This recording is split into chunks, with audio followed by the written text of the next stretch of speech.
One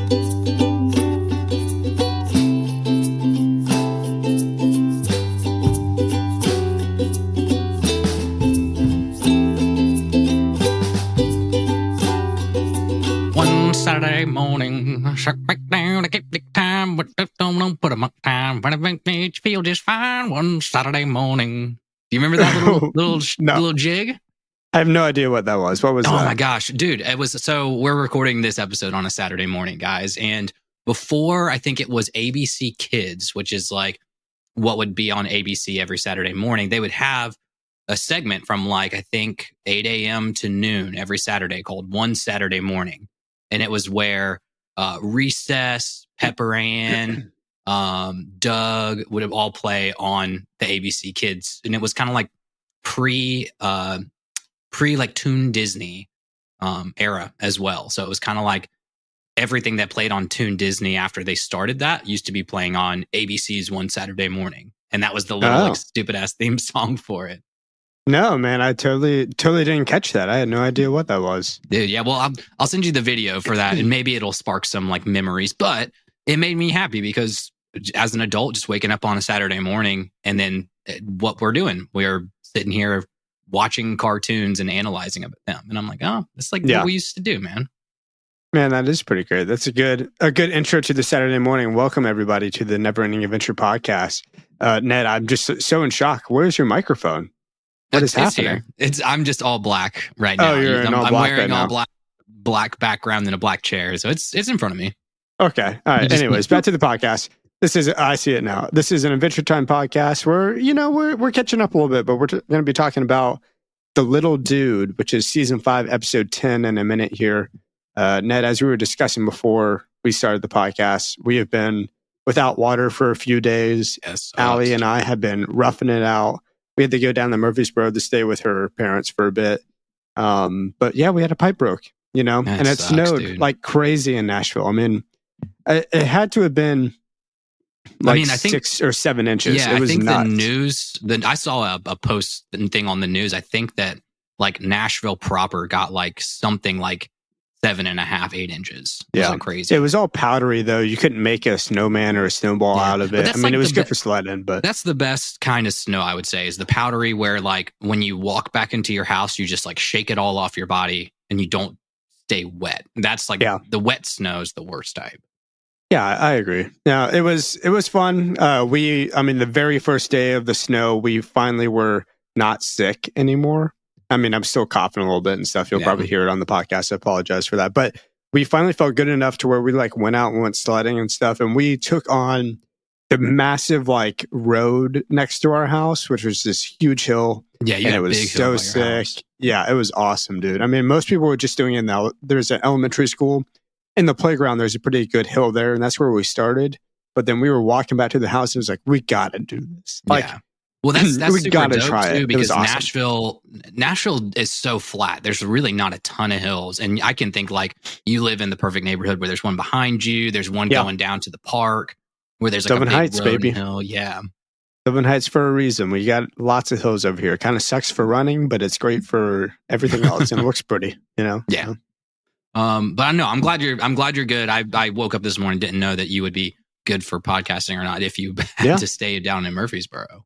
Dude, yeah, we're here. We're here. We're ready to record, and Little Dude is a cool little episode. So I'm excited to talk. I'd love to start out discussing. I mean, just in case you're not sure what Little Dude is, because I don't think it's like a huge episode. It's that turns into a creature, and they try and wrangle it essentially. But the opening scene is super fun, and I wanted to dive into the opening scene just a little bit because it's Finn and Jake, and they're just like having a good time going to swim in a swimming hole.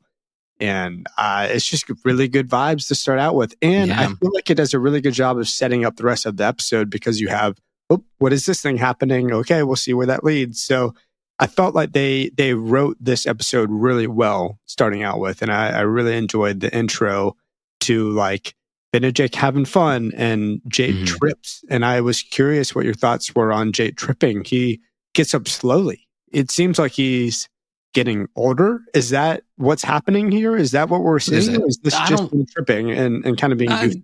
it might be something goofy. I don't know. There's a huge message on this episode. It kind of gets repeated on like living life. Let's go live life. And like little dude comes to life and they're like, let's go live life, man. And then all of the sentient objects that come to life later, they're like, I'm alive, hug me, I'm alive, I'm alive. So it's like kind of life. And I think that's again kind of what I had analyzed about kind of the beginning part of this episode was like Finn and Jake, they're just like chilling, and we talk about this a lot, just going and just doing fun things. And I can speak from experience, just like growing up and going to someone's pool as well. And we'd sit there, with like the boogie boards or the floats and try to like make the pool all wavy and just like doing that kind of imagination thing when they walk around in the circle and they're like, oh man, we almost got a little whirlpool. That's like the epitome of going outside and like playing as a kid, definitely. Per se. So that's why I totally like that they're quote unquote living life to the fullest at this point and enjoying every little cool thing, Dude, the Whirlpool 2 reminded me, it took me back to childhood because I used to go to Collins Hill High School in Georgia, big high school, but they had a pool / water park thing that you could be a member of. And in it, there was one of those whirlpools where the jets shoot the water so that it's always kind of spinning. Yeah. And that used to be such a blast to go in and just run around or like try and go the opposite way in and stuff. So it definitely took me back, and just them fist bumping over the smallest bit of wave. Yeah, that's what I'm saying. Yeah, man. It's so relatable. Yeah. So that was really cool. And also we got what I'll say is a new segment that I'm going to bring into this episode right here. It's Finn's hair report. I don't know if you noticed this. The Finn hair report. Absolutely. Finn hair report. Buzzed head. We got a buzzed head from the haircut that he got in season 5, episode 7, Davey. Yeah. And I love the consistency. Yeah. Well, it goes to show that like you wouldn't have picked up on it on season 1 or season 2, but like the continuity is incredible with Adventure Time. And that means that the writers are putting a lot of time and effort onto when episodes are released, continuity, not having continuity errors wherever they can help it. There still are like little ones for the show, but at least Finn's hair, that's been a very, like it was to cut a woman's hair and then he cut all of it off and that stayed pretty consistent until he cut it all off with Davey's episode. Mm-hmm. Yeah, I guess with Davey, wasn't it? It was like he had the like old man sideburns and whatever, the back of the head, but the top was the Prince Albert, pretty much. Yes, there you go. But yeah, man, just the whole intro of the episode was really great. The sausage flare, I mean, what a ridiculous way to communicate, like way over the top. Hey, start cooking the sausages. It's sausage time. Yeah. Well, the funny thing, in my opinion, I was like, man, this could be. I haven't had many Jake mistakes in the last several episodes. I was like, this could be. Now, a sausage flare is super cool. I would say absolutely have one. I would have one if I could. Are you going to say this is a mistake because they don't do this for more things? I mean, possibly for more things, but also with Jake's stretchy powers, he could probably just stretch. And if like BMO was looking out for, Jake and just put like right things in the air with his arm, like just right, like BMO sausages. Oh, with like a flare or something? Yeah. Something like that. Interesting. I was like, there's other solutions that Jake could have besides having you saw how it like came out of his body. He was like so he just is like holding on to the sausage flare all the time. It kind of is a new power. Like he just has things stored within his stretchy body, which is kind of fun. Storage, which is I don't necessarily know if it's a mistake so much as just like a goofy. Like, why is he not doing this all the time? I think is what I thought. I was like, you are like in a post-apocalyptic world. Like, what other things could you just be using just in your day-to-day life, like a tank or something? That you could never do like in the actual world, but in this post-apocalyptic scene, you could use it for whatever you wanted. You could take a flare and shoot it up in the sky, and if you did that now, you'd probably have the cops come in and say, "Hey, what's going on? Are you okay?" The cops come and bring you sausages. Well, donuts maybe, sausages. I don't know, but I don't. I love the idea that you could just use things that like we can't use in our day-to-day lives in this Adventure Time universe. That's kind of fun. It is, man. It leads into like, as Jake have Mary Poppins powers, does he got infinite storage inside of him? Probably not, but probably not. It would be it'd be a good thought. There's certainly a limit to it, but I did just Finn comments and says that he's getting fat, so he needs to cool it on the sausage flares. But I was curious. I think me and Allie both stopped and were like, "Is Jake getting old? Is this?" Because I know eventually, spoilers. Yeah, he's gonna pass away at some point, whether it's within the canon of the show or like after the show ends. I don't know, but it just made me really curious to know, like, what is this? What are we seeing here? Is this the beginning of him getting older? Maybe it's not that. Yeah, I think it's possibly pointing out the comment that like Finn is hitting his peak, like getting like more physical. Yeah. He's growing up, and Jake's kind of done growing up and not growing down, but essentially in terms of like physical performance, he's kind of already there. So maybe the falling down, that you're getting fat, it's because they're making a note that they are in two different phases of their life. And I even saw a comment online, a little factoid, that like they said Finn apparently looks a little skinnier than he did in one of the past episodes. And it could just be artistic choice, but kind of like doing something. They don't do much, but they do some things to make him appear more mature as well. Oh, interesting. Yeah, that is fascinating. Well, it led us to the flower touching Finn's hat and turning it obviously into a rad little dude. Little dude. He just wants to sit on people's heads. Not that he's evil or nothing like that. He just wants to sit on people's heads. Well, we do figure out that it is rooted in evil. Yeah, but it starts out. I mean, it starts out with it being a lot more innocent, and yeah, he doesn't necessarily. The little dude doesn't have a desire as much to get on Jake and Finn's head, because he kind of cools out. He kind of chills out. He sits with them at the table, and like, let's just get to how great that scene was with coming back to the treehouse. BMO's wearing an apron that says "Kiss My Cook" with a little frog on it. BMO goes like, "I'm doing it up big for you guys," and it's like a watermelon and sushi and pizza. I'm like, that's awesome. So we do kind of get a little bit more of like what BMO does in the treehouse a little bit. Yeah, he's kind of like taking care of the treehouse and taking care of them in a way. It's not a mutual. I don't feel like their relationship is equally beneficial, quite to the extent that it could be. Like, they definitely use BMO a little bit like an appliance from time to time with playing video games. But maybe that's what BMO loves. Maybe BMO's all about like, oh, I can bring joy to y'all. You know, like I'm a giver. I'm gonna make y'all sausages and cook y'all an awesome meal. And like, I'm working on garnish. You know, just hold on a second. And then on the other side, he's like, I don't care if they want to play video games on my stomach or whatever. Like, that's just like part of, or on my face, I guess. That's just like part of his thing. And it's something that he enjoys. So maybe they're not necessarily taking advantage of him. But I love BMO. I love BMO's comment, because the little dude does try to jump up on top of BMO's head. And it's just like, BMO says, I'm fine, Finn. I just thought you kept better company. I just thought you kept better company. You know, that's so funny to me. Get a little BMO sass in there. And I can't remember if this episode comes this season or later.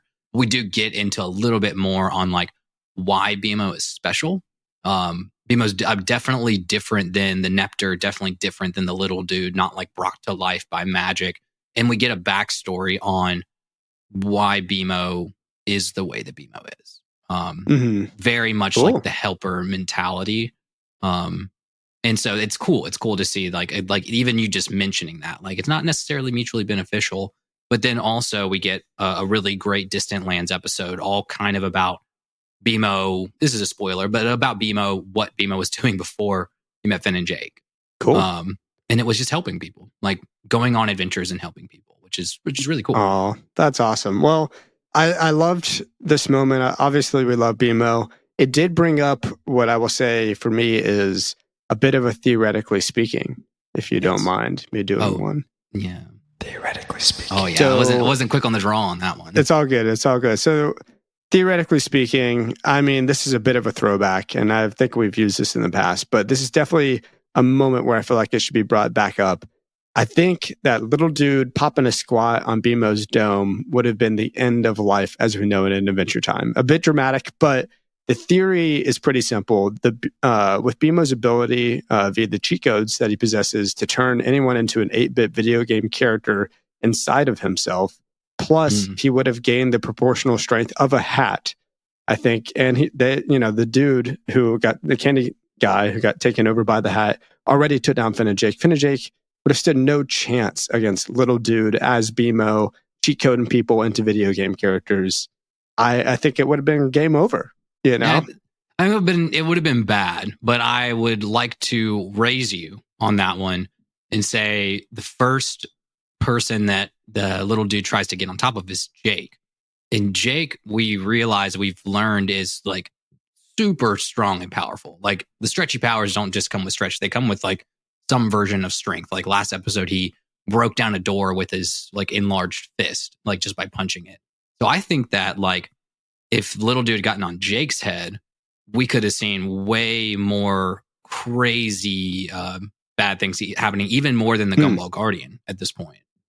Yeah, okay. I get that, man. I mean, he definitely tries to get on top of Finn's head as well, but he waits for that one. I know, like you're saying, like in this eating food moment, he's not jumping on anyone's head. But then once they get to the bedroom scene and they start to hear the ancient sleeping magi of life breaking into the house, I think little dude realized what it was.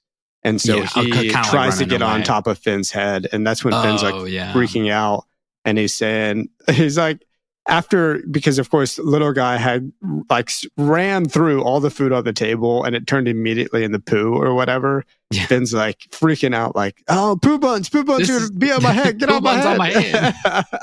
But yeah, I thought that was interesting. He waits until that moment to try and get on Finn's head, which Finn obviously also a very powerful character. I mean, there's a lot of great opportunities, and of course, at the very end of the episode, little guy takes probably what could be the biggest opportunity about getting on top of the Gumball Guardian. And we'll talk about that in a minute. Yeah. But he had plenty of opportunities. I just think BMO would have been a pretty epic and pretty dangerous opportunity for him to take over. In our house canon with BMO's capability of storing 8-bit digital prisoners, like that could have equivalated to something bad for sure. Yeah, no doubt. But what do you think of the food crimes that occurred with this sausage dipped in the milk on the table before we go past the food eating scene? I in no way, shape, or form, I feel like sausages and milk can go well together. A good example, my mother-in-law, she didn't do it this year because we specifically asked her not to, but on Christmas, all in the past, she does this sausage casserole and she puts like pieces of bread in there and then does eggs and milk, and she like over milks it. So it's like basically soggy milk bread and sausages. And I can't attest it's not very good. So we've told her, please, no more like milk bread sausages. So it's a I don't know about directly sausage and milk directly, but is that your worst food crime? Well, yeah, this brings us to the food crime segment, which is also a news segment. If you can't eat the grime, don't do the crime is what I'm tagline in this one. Dude, my mom, this is a food crime in my mind, and don't tell her this, but she puts milk in her eggs, and I get that that's a thing. You know, it makes them fluffier, especially when you're doing scrambled eggs. But I just can't. It's not my favorite. I don't like it. I don't need big fluffy eggs that are going to trick my mind into thinking that I'm full. I want just like eggs, just normal. I'd prefer them sunny side up anyways. But yeah, I used to do actually. I used to do that a lot, and just honestly, in college, I was doing it because I cracked 2 eggs, and the milk makes more eggs. It makes like a bigger quantity. So I was trying to get back to the buck, but it does multiply the eggs. It doesn't multiply that, but it gives you more like density of food. Yeah, like at the end of the day. Definitely. So, but I don't do that anymore. I do Gordon Ramsay eggs exclusively now. Well, I don't know what the Gordon Ramsay eggs are. Just go really low heat and you stir them constantly, and they're like really almost like porridgey, but they're really good. They maintain a lot more flavor. When I'm doing scrambled eggs nowadays, I saw a TikTok of someone taking chopsticks and spinning it, and so that the liquidness of the eggs is constantly going to the edges. So what I've been doing is I've been kind of like peeling up my egg and letting the liquid fold underneath it, almost omelet style a little bit. Yeah, omelet style for sure. I've done that before. Anyways, food crimes. Let's get on this because we need to get back to Adventure Time. Yes, Ned. My first food crime I'm gonna admit to is hot honey on pizza. I think it's incredible. I think it's a combination from the gods, certainly the pizza gods. And there's actually a food place in town, Tailgate, It's a brewery that serves pizza, and they have a hot honey pizza, and that's where I discovered it. And I absolutely love it, but I've gotten so much crap from people for like creating like a hot honey mix and putting it on weird, pizza. Man, I know. I love it. I had it the first time at Midnight Oil in Nashville, and they've got a really great hot honey pizza. And we just got some Mike's Hot Honey for Christmas for that same purpose. We've already twice this year already. We've already done hot honey on our pizza. So I'm not too crazy. That. No. Well, I think it's great. What's your first food crime? My first food crime, probably, I think all of mine come in a breakfast realm, but definitely I think what throws people off is like, I like savory foods, salty, savory, like give me some sauce, give me some spice. I, more often than not now, I have not enjoyed breakfast food. And so 9 times out of 10, I will either pick waiting on lunch and doing a really, really breakfast lunch pretty much, but I'll eat leftovers for breakfast all the time. I'm talking pizza. I'm talking a bowl of pasta. I'm talking leftover like chicken and mashed potatoes. I'll eat that at 9:30 in the morning. As breakfast, that I get that. Messes some people up. They're like, how do you eat a full meal? And I'm like, yeah, but like you want to go to brunch and just get a bunch of normal food and then throw eggs on top of it. I'm like, I don't want eggs on my food. I want just that food. Why is it weird to eat just that food plain for breakfast, but then throw an egg on top? It's totally fine, you know? Like cold pad thai for breakfast is fantastic. I'd love, like, we do pad kimao, like drunken noodles for breakfast. So, the bomb, dude. The bomb. Yeah, definitely. My last food crime is mayo on a peanut butter and banana sandwich, just like the King used to do it. That's freaking Elvis Presley baby. Style. Yeah, it's so good. That one's a little weird. I get a lot of crap for it, especially from work. They all hate that I do that, but it adds a little bit of like a tanginess to the peanut butter, and also a little bit more of a moistness to a sandwich that is not dry it out as much. Very dry because of the peanut butter. I get that the banana already kind of does that, but a little bit of mayonnaise goes a long way. And honestly, you could even put some honey on there as well. But I'm a huge honey guy, obviously, but the mayo on peanut butter and banana is my biggest food crime that I will die on that hill. I'm not going to knock it till I try it, but yeah, comes off as a crime. It's good. Mine is my last one too, because we don't want to overextend this segment, but this is the fun part of the show anyway, is when I was little, and I'm talking like elementary, middle school, I was so obsessed with cereal for breakfast, and I'd get in my mentality. It was so much part of my routine that I had to do it. When we ran out of milk, I'd be in a vibe. I'd have the bowl full, go to the fridge, milk's gone. I would be in the zone. I'd either put half and half in it, I'd put water in it, or I'd put OJ in it, just because I was obsessed. I was like, I got to have my bowl of cereal in the morning. So, oh my gosh, OJ in your cereal? OJ in a bowl of like Honey Bunches of Oats. It tasted bad, but I was just like, I'm getting my cereal in this morning. So that's probably my worst food crime. That's an absolute crime. Yeah. I can't with that one. And also, it's a financial crime that you were putting half and half in your cereal as well. It was like my mom always had half and half for her coffee. And I was like, it's almost like milk. Dude, my freaking dad, here's a food crime for my dad. He, growing up, Ironman triathlete, like freak about health and fitness and stuff like that. And he would only have rice cakes. And I think he only kept rice cakes in the house for us as like a dessert option. It's like, you eat your food, which was always healthy, and then you had like rice cakes that had maybe chocolate chips in them. Probably were just like apple flavored rice cakes. The chocolate and the cinnamon rice cakes are pretty bomb.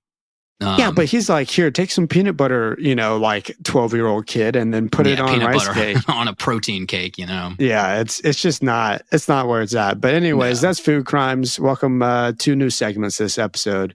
I figured I'd bring back the new random segments whenever I could. I think Russell's theme of 2024 is we're starting a new segment, and we'll never do that segment again. We'll actually talk about themes. I want to say I have them written for this episode. Yeah, we'll talk about themes at the end of this episode for our 2024, and we're going to have the Patreon Discord vote on what they think is the actual theme for this year for the podcast and for ourselves. And honestly, for everybody in the world, I really, truly believe whatever theme is that we decide is the theme for 2024. So we hope it's a good one, but we'll get into that at the end of this episode.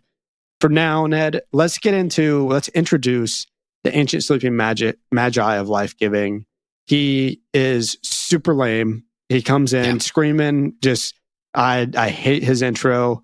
He's screaming. He's got a beard for a face, mittens on his hands, and a real dork looking guy with a flower on his head. But which I think he wins me over. He is probably one of the better wizards. He does become friends with the Ice King later as well. They end up forming, this is a little bit of a spoiler, like a lame wizards club. And there's a really great episode that's called Wizards Only Fools. And they have like a little, like kind of club of like the reject wizards. But yeah, he comes in after Mystery Dungeon when we see him for the first time. And then being kind of like this weird, pathetic kind of creature, which is very surprising. Like when Ice King Ghost finds him the first time in Mystery Dungeon, it comes off like he's going to be this insanely OP type character. So I think it's funny that his response is, my power sucks and I don't want to use it, so I'm going to bury myself underground. Yeah. So which is kind of like what he was doing in the Mystery Dungeon. An awesome guy. He's kind of a savior in a way. He's like, I can't stop this. All I can think about is my papa and him not believing in my wizarding or whatever. And so everything he touches turns into, or gets imbued with evil spirit of some sort. And because of his screaming, because of how lame he is my most punchable character, but also because of his self-sacrifice, his willingness to do what's good for all of humanity, and just him being really just an overall good guy. He's also my lovely of this episode. Oh, give me some sugar, baby. I love it. Okay, I thought that first combo. He might be your lovely of the episode. That's definitely just kind of the character that it gives off Russell Lovely vibes. Mine is much more subtle in this episode. It's first combo, punchable, and lovely. I think I've done in this entire podcast. He's won them both. Yeah. He won most punchable. Certainly, I mean, the truth is, it's the scene at the end where he turns something into a good creature for the first time, and then he goes, or whatever that noise is that he makes, and he looks like the Grinch. He has these giant nails. It's really creepy. I was like, punchable, dude, so punchable. But he's my lovely of the episode. So I hate, I love him. I love, I hate him. You know? Yeah, no, I think that's great. And just because I don't want to have to bring it up later, my lovely of the episode makes a very small appearance, but it's the first person to see little dude on the buff candy person's head after he just wallops on a horse.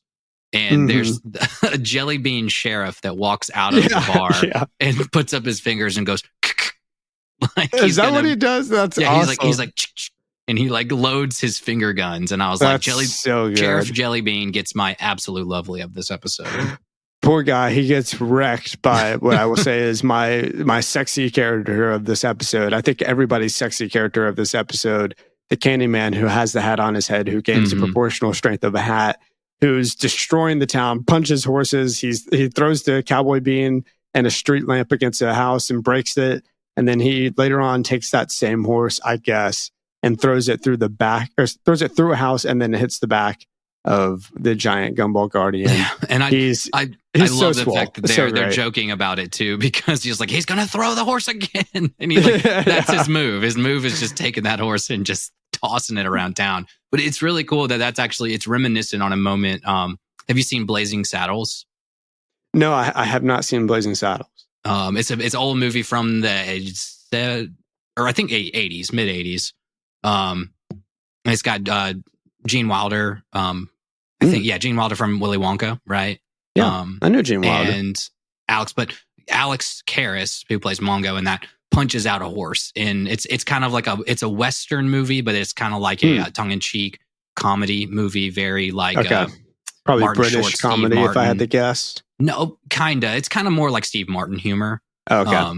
A Martin Short type humor, like very Three Amigos style humor in that movie. But I just couldn't not figure out, like, why did that happen? That the candy person gets ripped and then just walks up to the horse and just wallops it in the face.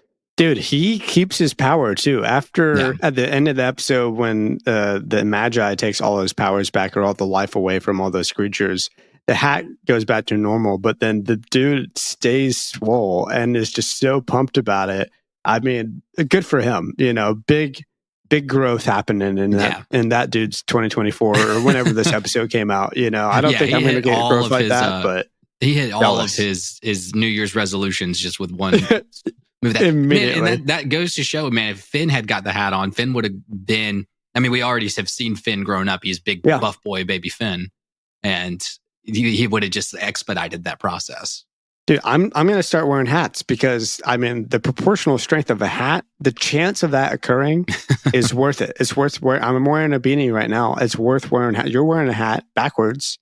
It's worth it. You know what I'm saying? I always wear hats. No, it's the tops. It's the tops of this episode. It's the proportional strength of a hat. The fact that they add that as a little detail, I love it. I think it's so silly. It's like that didn't have to happen. He could just take control of things, but instead they get some sort of a strength that hats inherently have for some reason. Yeah. Well, is it a Marvel or a DC superhero that's the Tick? And the whole concept is either the Tick or the Flea. Because you know how fleas can Flea plays for the Chili Peppers. I don't know. No, there's a superhero. I can't remember if it's the Tick or the Flea. And I think it's the Flea because it's a huge superpower because the person gains the proportional strength of a flea. Of a flea? Sounds really lame, but then probably pretty apparently incredible. Fleas can jump 450 times their body height. Yeah. If you ever tried to crush a flea with your fingers, it won't die.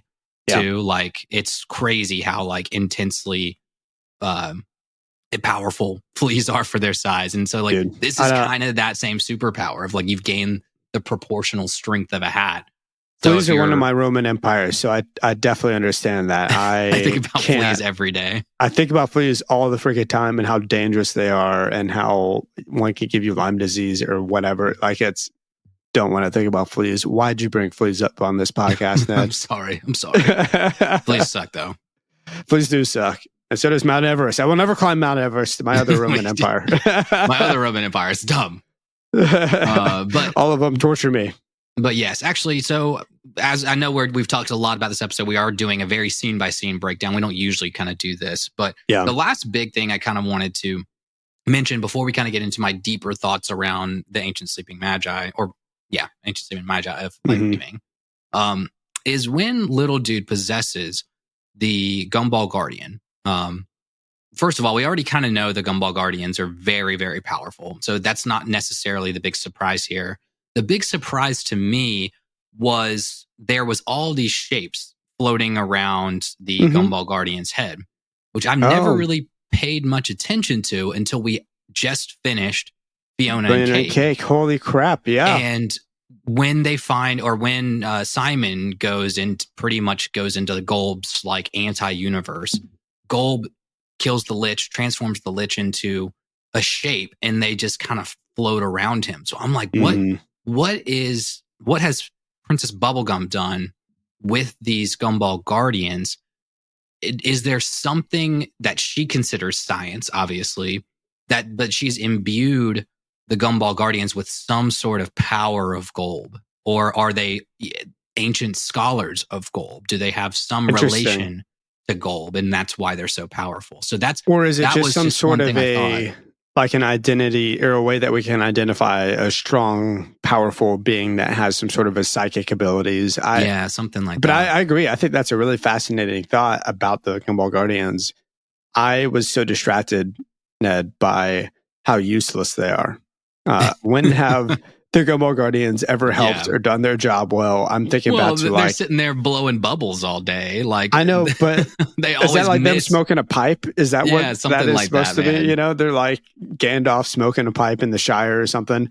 Like when Susan Strong attacked, they weren't Strong. there. The They're zombies, very retroactive. Twice the zombies, they've done nothing. They almost, the zombies, dude. Ice King, they're useless, and their giant hyper beam thing, which is really cool. I did enjoy that. I think the wiki says it's like a Dragon Ball Z reference. I'm like, it just looks like a Pokemon move to me. Yeah, but like it's solar real beam. Goofy. Yeah, it's real goofy. Gumball Guardians are useless, and I can't be convinced otherwise. And maybe one episode one day will convince me otherwise. But I just don't see the point of them. I don't get it. Yeah. It's very much they're supposed to defend the Candy Kingdom, but they always just wait until things are going really, really, really poorly, and then they step in. And dude, the Gumball Guardians attacking the Candy Kingdom. There's a second one. Like we've seen a second one before. Like why isn't that one helping out? Like, I don't know. Doesn't make any sense. Why doesn't it also get triggered? To fight. We could have had a giant 2 Gumball Guardians fighting to the death. Epic. That would have been so cool. But I don't know. I don't know. Well, getting into kind of what the wrap up is of this episode, goes into the deep thoughts and I'm beating a dead horse. Pun intended, reference intended there. Bad dads. Bad dads. And bad dads. The ancient sleeping magi's essence is essentially everything he's turning to life has an quote unquote evil spirit imbued in it. But as soon as he just thinks of his mom, who he had a good relationship with, that all the life that he brings about starts becoming good. So in essence, it's not being, I don't even know if it's like being possessed with a spirit or not. It's like he's putting his own life force into the world. And that's a huge thing in my book as it comes to just life in general, maybe not parents just like related, but if you constantly focus on the negative, you're going to go about life and everything that you touch, every friend, every pastime that you do, every hobby you have, every meal that you try to enjoy is going to be imbued with bad vibes, bad energy. 100%. You know what I mean? Yeah, I wrote the same thoughts down. I mean, the power of subconscious thought on your actions is a real thing. And obviously it really is literal and physical in the sense in this episode. But I think people can just tell what your energy is or what you're giving out. And if you're being negative or positive, it's infectious. Especially negative is very infectious. And just being aware of that, I think, is important. But I try to think of like, how can we go about like bettering ourselves and keeping up with positive thought and as positive affirmations way that we could do that.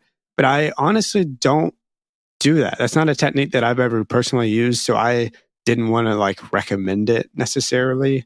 But really just my thought is truly just try not to be too harsh on yourself and give yourself a break. And especially when things are out of your control and there's nothing you can do about it. When you're touching things and they're turning into chaos, evil imbued creatures, like that's not something he can control. And the way he goes about trying to stop that is by burying himself away from society. And that's unfortunately not a solution either. It's the very depression. I guess the byproduct of depression is let me seclude myself. I'm no good to society because of who I am and what I can offer the world. And it's very much about like spinning your powers, your quote unquote powers, into a positive light that will still positively infect the world, positively affect the world. Mm-hmm. I thought it was really interesting too, the contrast between this episode and the episode that we just talked about with Lemongrab. I mean, this is not his fault necessarily. He can't turn his magic off. Obviously, he's got like a rogue from X-Men sort of ability happening where whatever he touches gets affected by his abilities. So he takes responsibility for it despite that. Even though he has no idea how to fix the issue, he's still taking responsibility. And that's the opposite of what we saw the Lemongrabs do. They blame everybody else but themselves. They're however they are currently is someone else's fault and it's someone else's problem to deal with how they are, as opposed to this guy who's like, I'm gonna figure this out myself and try and solve it somehow. Yeah, it goes back to what we've talked about either a week ago or 2 weeks ago, like that self-awareness aspect that he is very self-aware. He is not just like going around going, hey, this power sucks, I shouldn't have it, and then going wreaking havoc on the world, Mm-hmm. Yeah. So I don't know. That's my only necessary like deep thought of the episode, but really consistent in just terms of Adventure Time of being like, look, bad dads. And the episode wraps up in that beautiful way where like Finn and Jake are like, look, little dude didn't do anything wrong. Like bring him back to life with your mommy magic. And I love this. Magic. He does it with his mommy magic. I know. But the really cool part is how it's totally juxtaposed with, this is a very similar dynamic here of Ice King and Neptr versus Ancient Sleeping Magi of Life Giving and Little Dude is that Ice King like creates Neptr, and Neptr's like, father, like, love me, you are my life giver. And Ice King just totally ignores Neptr. And I wish he had a name. Ancient Sleeping Magi of Life Giving. Yeah, the Magi. I don't wants to be like, my dad fucked me up. And so I can be this little dude's like good influence in the life. And I think that's not necessarily important per se, but it's a big swinging dynamic change of what we've seen when like these little dudes are brought to life, and it's just the opposite of Ice King. I love it. Yeah, and perhaps he's going to be a good father for the hat moving forward. So. I think so. And my other, theoretically speaking, was simply that Finn's going to have a new hat next episode, and it's not going to matter. Like, well, the hats will come back. He's got more than one. They obviously know where to harvest evil bears to make hats. So yeah, what was that? The end of the episode, they're just like, all right, let's go murder and skin a bear. I mean, I think that's important to be like, that's why Finn's hat's pretty epic, as much as it's like good skill. It is like, well, it's just like, dude, that's not just like a little hoodie. That's like the head of an evil bear. Like, he's wearing on his head. It's just a good skill to have, to be able to create your own clothing, especially in a world where you're living on your own, essentially, other than you and your dog. So. Yeah, I mean, you luck out in that department. Your fiance, if all your clothes got burnt up, she could probably cook you up a new wardrobe in an hour. For sure. Yeah, I mean, it would be way more artistic than my current wardrobe, which is probably pretty lame if I'm really taking a step backwards and looking at it. But yeah, we did this winter was a whole bunch of like, all right, look in your closet and get rid of what you don't wear. It kills me on the inside to get rid of like a good pair of shoes that I have never worn. Dude, I'm the same way. I've got a nasty pair of shoes that need to go, but they're like my yard work shoes, and I just so you're saying that you just love them so much. I'm thinking of like, I've never worn these puppies, and I'm getting rid of them. I've got a couple of those too. We're just like, but your favorite shoes you got rid of. That's tough too, definitely. Yeah. But do you have any overarching lessons? I know we have to talk about our themes this year, and we've got to talk about some recommendations and everything. But wanted to see just like overall your lessons on this episode. Dude, my lesson for this episode, I mean, obviously 2024 is to become a hat guy. That's without a doubt the biggest lesson. But within that lesson is never underestimate the intrinsic power of a good hat. Is the lesson, the takeaway for me for this episode. Maybe extrinsic power of a good hat. Maybe extrinsic power of a good hat. I think there's a lot to be said about the proportional strength of a hat that I just didn't know about. Maybe that's why gym bros wear hats when they're working out sometimes. And they're flipping it around. The strength. You got to flip it around no matter which way you're, like if you're doing military press or some sort of a back squat, like that'd be so annoying. I'm not going to be doing that. But yeah, maybe there's a reason. Maybe there's a reason, especially for like bald guys in the gym. Yeah. I've got two lessons here, a little two-pronged approach. The first is only good babies get sausages. That's so true. Good life lesson. And I'm surprised. I thought you might pull this out, but my deeper lesson is a quote. Comes from Pokemon the first movie. Straight from Mewtwo. I see now that the circumstances of one's birth are irrelevant. It's what you do with the gift of life that determines who you are. And that is, I couldn't help but pull that out with like looking at this magic power, good energy. It was his parents that were making his magic powers, and it took him being like, it's irrelevant that, I dislike my father or whatever, that I can change this and make it a power for good. So that's good. Well, snaps. Snaps from you too. Snaps from you too. Dope, dude. Yeah, good I episode. Like fun episode. I feel like we haven't had necessarily an episode this Adventure Time feeling so far this season, Yeah, this was chill. This was a good adventure. It was written well. I enjoyed the whole thing. There's no songs, and I know next week we're going to get some songs, so I'm excited for that.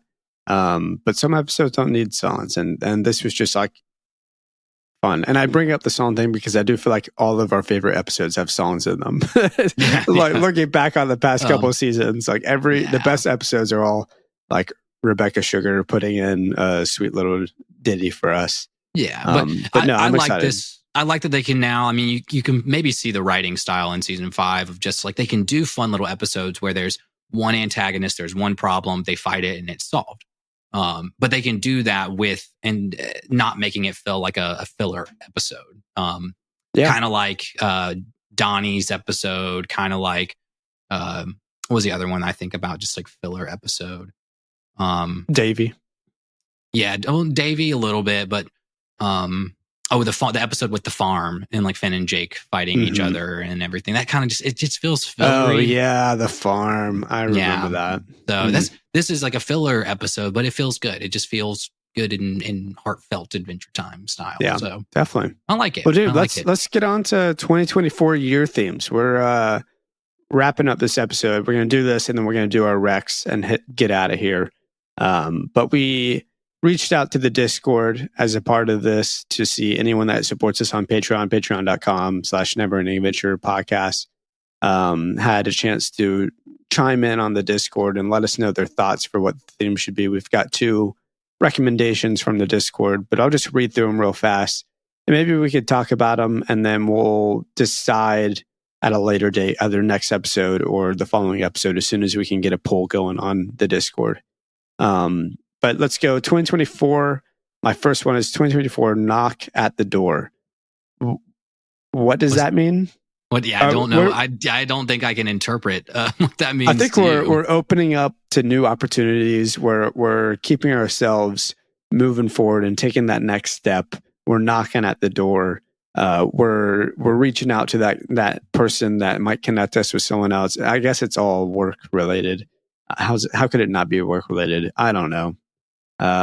Knock at the door, go talk to your neighbor, like reach out to your neighbors, see how they're doing. Maybe you'll make a new friend. 2024, get out, explore, pretty self-explanatory. I mean, get out there, go do something. 2024, strengthen your core, which I personally love that. I think your core is crucial to your fitness and also to your general happiness. And that could be your emotional core or your physical core. So 2024, strengthen your core. What about your arm core, your leg core, the Marine core? Marine core. Yeah, there's a lot of core that we could go after, 2024, doing less is more, which kind of a little pessimistic, not my favorite. That one came from me because 2023, I don't know if I could come up with a witty name for it, but we did way too fucking much in 2023. And it was coming down to like October, November time. We're doing all this good stuff's on the radar. And I'm like, I can't even enjoy it because I just want to be done. I just want to not be doing something this weekend or something this weeknight. And so like last 3 weeks, we have been like trying to be like, okay, like 5 nights of dinner at the house in a row, spend less money, not do as much, not drink as much. And it's, I'm getting a little bit too cocooned right now, but no, I feel way more rejuvenated for sure. Well, what about this? What about 20 plenty poor? Time to save some money. Exactly. Yeah. I've been feeling plenty poor, so time to save some money. 2024, drink at home because $20 cocktails are expensive. Exactly. What about 20 to the shore? Find your Kokomo. Which, come on. I mean, come on. I don't want to persuade your opinion on this, but 20 to the shore. Find your Kokomo. And you love your Beach Boys, so. I do love my Beach Boys. Ned, this one's for you. This is my last one before we get to the Discord thoughts. 20 venti pour. Always ask for more, which the double rhyme, venti pour, is great because it's a large pour. I really like that one. I really like 20 venti pour. I don't want to, persuade you in any way, but anyways, so let's go to the Discord. We got 2 recommendations. First one's from Crystal, 2024 rest and restore, which good vibes. I'm all for that one. Real good vibes. And finally, DJ BMOZ giving us 2024. I don't know what day it is anymore, which I feel that relatable. I was literally talking with my dad about that as well, of going like, what is up with this year? Everything feels like it's a blur right now. And I think it's because we had Christmas on a Monday. We had New Year's Day on a Monday. We had a week on, we had MLK on a Monday. And it doesn't feel like, it's like we've been trying to crank a dead chainsaw, and it's like every time it kind of starts up, it kind of stops, and then it kind of starts up, and then it kind of stops. So it feels like a dry crank January. I don't know. That sounds really bad, but it sucks dry cranking. It sucks dry cranking. That's a sex joke. Moving on. That's 2024 dry crank and restore. Anyways, join us. Terrible. I hope my future employer never listens to this podcast. Y'all check us out on patreon.com. If you want to support the podcast and keep us going and help us pay for production and all that, it means a ton. And we've got, a separate podcast on there, NEA and Beyond, which is just for people that subscribe on Patreon. And honestly, it's been super fun. We're going to be recording an episode right after this, talking about our most influential albums, like moments in our lives that have been defined by an album, not necessarily our favorite albums. I mean, I've got a couple on there that I was going to say, not anymore. My favorite albums, not what I consider to be the best albums ever written. Yeah, but influential. But important to our lives. And it's going to be super fun to talk about that. And of course, we just, we recorded, I think last week or a couple of weeks ago, we released the first Patreon episode that we recorded for everybody to listen to try and persuade y'all to maybe subscribe. But yeah, I hope you enjoy it. The first episode was obviously about Adventure Time, and we'll have more that are Adventure Time themed. It won't just be random things like our favorite albums. But anyways, check us out on Instagram at Never Ending Adventure Podcast, TikTok at Never Ending Adventure Cast, Twitter at NEA_podcast. Email us your thoughts, your opinions. Get on the Traveler's Log at NEA.travelerslog@gmail.com. We'll have one of those next week for sure. And Ned, what is your recommendation for the listeners of the podcast? Well, I was going to give you, I've had so many last week that I was going to give you the choice. Would you like the beverage one or the nerdy one? Gosh, man. I want the beverage one. I'll let you do a food one. I know you hate when I do food ones, but I can say, man, we just from the other weekend, there is nothing better than just a clean pint of Guinness. Like that is my recommendation. It's just like, it doesn't feel like you're drinking too much. It kind of feels like a cup of coffee. It doesn't, unless you drink like 17 of them, which is impossible because it's so heavy. You don't really get drunk off of them. And it's kind of just like, I love drinking coffee in the morning. I love drinking Guinness in the evening. You know what I mean? Mm-hmm. See, I do the opposite. I like Guinness in the morning. Like kind of a Bloody Mary alternative. Yeah, just any morning. And I'm waking up and I'm just every morning. Yeah, every morning. I just got to get my Guinness, I feel you. Well, you've got more Irish in you than me, so it makes more sense. Not much, I'm sure. Anyways, what's your recommendation? My recommendation is a really cool little show. I mean, we love a whodunit sort of a thing, and we've been watching a lot of it. I know I've recommended other whodunits, but there's a new one on Hulu. It's 2 episodes in. It's done really well. I'm really enjoying it. It's called Death and Other Details. Yeah, I've seen this advertised, but I haven't heard of anybody talking about it yet. It's fun, man. It's just a fun adventure. I don't think it's like insanely, amazingly written, but I do think there's a lot of really good points in it. I think the Sherlock Holmes-esque character is fascinating and fun to watch. He had a case that he didn't solve, and so that's haunted him for the past 20 years that he can't solve this case. And finally, we're on this boat with him, with the person from the original case, and they're trying to figure this thing out. And it's fun. It's the original mystery and a new mystery at the same time. And it's just like it's a good time. I'm having fun with it. I think it's on Hulu. I don't know. Nice. Is it give out like Knives Out vibes or more like Sherlock Holmes? It's not vibes? As good. I don't think I've seen one that's as good as Knives Out. It gives off, and I don't think you like this movie, but Murder on the Orient Express. Oh yeah, I'm not really. Or Murder on the Nile. Huge fan of. Well, and I haven't really given either one a full. You got to give it a full watch. But yeah, it gives off those vibes of like. But I also think it gives off a little bit more of a modern. Like, what's nice about the Knives Out series is that it feels very modern. It feels very like well produced. This feels slightly better produced in my mind than Murder on the Orient Express, Murder on the Nile, that series. But I do like that series a lot. I think this is in the middle for me at the moment. But we're only 2 episodes in. It could go downhill. We'll see. Yeah, we'll see. But that's a good one. Go check it out and go drink a pint of Guinness while you're at it. Yeah, man. Sounds like a time. Sounds like a time. Thank you so much, everybody, for joining us and hanging out. And we'll talk to you next week. Unless you're on the Patreon, then we'll talk to you in a minute. We'll talk to you probably in a few minutes. Because I love you guys. Party forever.